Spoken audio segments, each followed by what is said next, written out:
In this series of videos, we are going to simplify expressions that have integer exponents. So we're going to be doing a number of things. We're just going to get warmed up by starting with this problem right here. 1 plus 3x squared over 1 minus 2x cubed. That's an expression, and we want to evaluate it for x equals negative 1/4. So this is very interesting here, evaluating when you have a fraction. In college algebra, we are going to be working and getting very comfortable with fractions. We'll also be getting very comfortable with exponents. And this is our first example. What you should be able to do at this level, let's not make that so thick. What you should be able to do at this level is say 1 plus 3, and then that means 3 times x squared.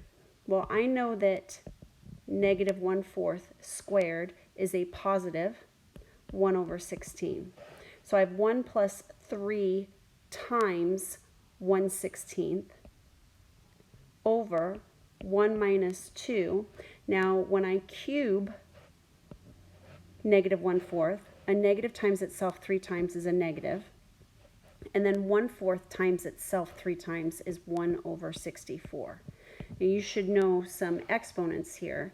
You should know 1 squared through 25 squared pretty quickly.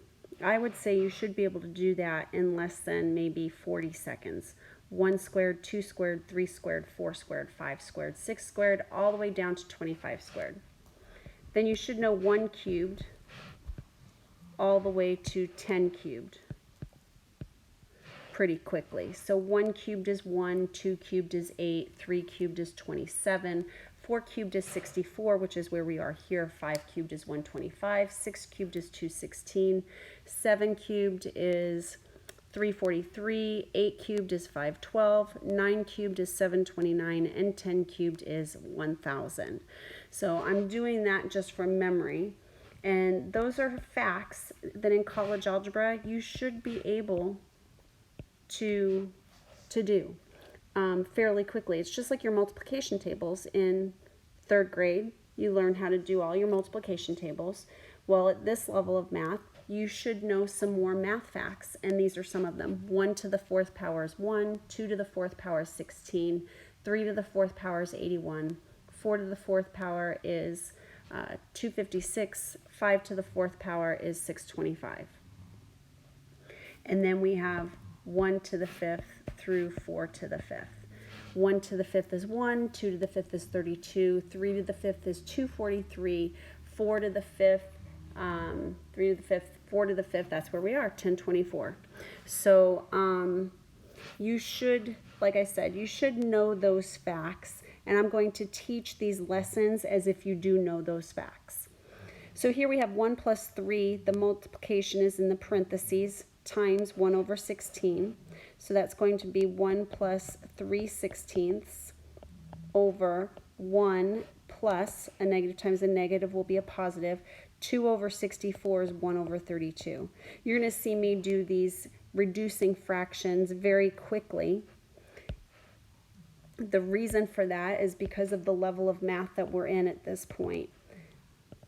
So if you need to press pause at any time and slow down while you work the math, I encourage you to do so. So what we're going to do now is we're going to clear, we have a fraction within a fraction which is called a complex fraction. So this right here is called a complex fraction. A complex fraction. A complex fraction is a fraction within a fraction. We're going to get rid of that complex fraction by multiplying every term in the numerator, every term in the denominator by the same value. Really what we're doing is we're multiplying by 32 over 32. We're going to distribute. 32 over 32 is a factor of, this right here, is a factor of 1. So when you multiply by 1, you don't change the value. You're just changing what the expression looks like. So we've got 1 plus 3 over 16 times 32. That's going to become, let's change this back to gray here. That's going to become 32 plus 32 over 16 is 2. 2 times 3 is 6. I'm going to show you real quick how I did that. And this is what you should be able to do pretty quickly, again, at this level. But if you need to pause, you need to rewind, you need to slow down so that you can do the math off to the side. It's better for you to do that now because you will get faster at that later on. And then we have 1 over 32. 32 times 1 over 32 is 1. So I have not 1 plus 1. This is 32 plus 1. So this 32 times 1 is 32. And then 32 times 1 over 32 is 1. This is why it's important not to try and hold a conversation while you're trying to do some arithmetic. So 32 plus 6 is 38. 32 plus 1 is 33. And that's our evaluating of 1 plus 3x squared over 1 minus 2x cubed for x equals negative 1/4. Okay, let's do another problem here. We want to simplify this. This says x to the 5th over x cubed. So now we're not evaluating, we're just going to simplify here. So nothing to substitute in for the x's. This, as you will recall, is x to the 5th over x cubed. There you have the same base. Very important that you retain the base. And you just subtract the exponents. 5 minus 3 is 2. Therefore, we have x to the 2nd power. And that's our answer. X to the 5th over x cubed is x squared. Now, those are some simple bases. Sometimes at a higher level, we're going to have bases that are binomials. But again, we have the same base. So what are we going to get to do? We're going to retain that base. So we have 3x squared plus 1. We retain the base and we subtract the exponents. 3 minus 2 is 1. So we have 3x squared plus 1 raised to the 1st power, which is just 3x squared plus 1. Now I am showing all of my work, but in some of these problems, you can probably look at the expression and go straight to the answer in some cases. Just make sure that you understand the rules. We look for the same base and then we retain the base. So hearing that language will help you in future problems. Okay. Here's another exponential simplification problem. Now, a couple of different ways that we can do this one. We have a to the negative 5th, b squared, c to the 0, over a cubed, b to the negative 1, and then that's all raised to the 3rd power. So in this problem, I'm going to choose first to simplify the inner fraction. So a to the negative 5th needs to be moved down to the denominator to make it positive. B squared is fine exactly where it is. C to the 0, well, that's just another way to say 1, so b squared times 1. I'm done with the numerator. The denominator, a cubed, can stay in its position, but b to the negative 1, we're going to move that up to the numerator to make the exponent positive. So this problem allows me to show you those negative exponents and how we make them positive. We just move their position in the fraction. So that's going to leave us with b cubed in the numerator. B squared times 1 times b is b cubed. And in the denominator, we have a to the 8th power. A to the 5th times a cubed is a to the 8th. And then that's raised to the 3rd power. Now I have a fraction raised to a power. So with a power to a power, we multiply.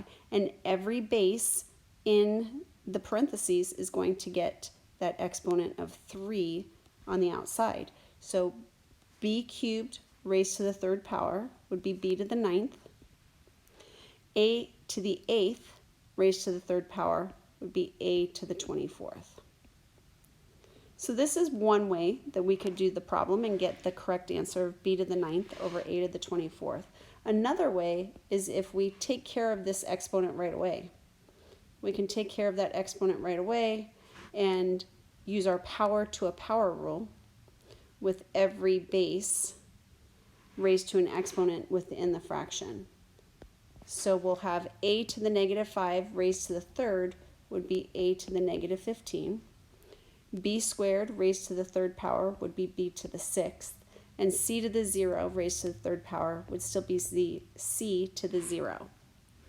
A cubed raised to the third power would be a to the ninth. B to the negative 1 to the third would be b to the negative third. And now we can use our rule where we have the same base. So with our quotient rule, we would subtract our exponents.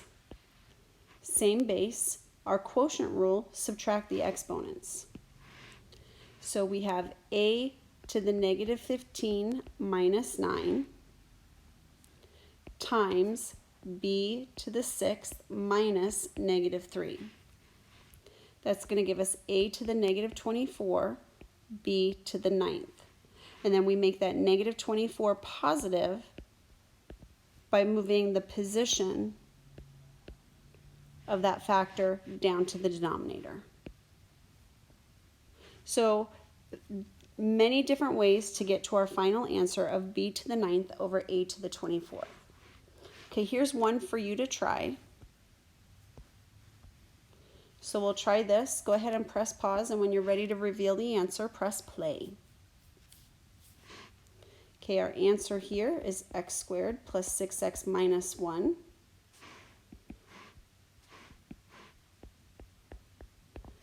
We retain the base. And then, of course, we subtract the exponent. So that would give us a second power. So x squared plus 6x minus 1 raised to the second power. Okay, in the next video, we're going to come back and we're going to finish up with a couple more examples of some expressions, and then we're going to work with some prime factors.